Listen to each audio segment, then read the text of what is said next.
छत्रपती शिवाजी महाराजांच्या पुतळ्याच्या दुर्घटनेचा गडहिंग्लजमध्ये निषेध। राष्ट्रवादी काँग्रेसच्या वतीनं गडहिंग्लजमध्ये मूक आंदोलन।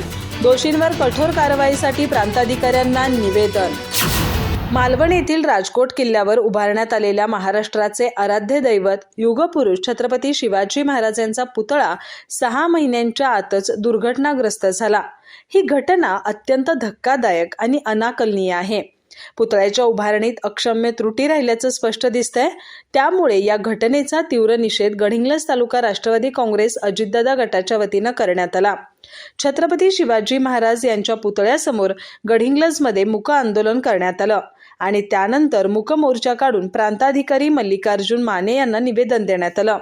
निवेदनात दोषी घटकांवर कठोर कारवाई करण्याची आणि भविष्य काळात अशा दुर्घटना टाळण्यासाठी कठोर उपाययोजना करण्याची मागणी करण्यात आली आहे।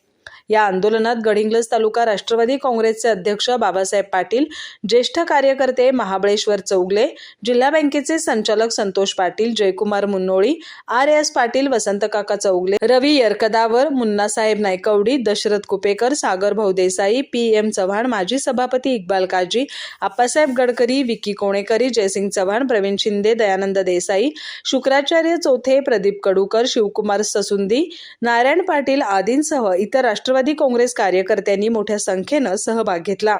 छत्रपती शिवाजी महाराजांच्या पुतळ्याच्या पुनर्बांधणीसाठी तसंच भविष्यात अशा दुर्घटनांची पुनरावृत्ती होऊ नये यासाठी प्रशासनाने तातडीनं पावलं उचलण्याची मागणी या आंदोलनातून करण्यात आली आहे।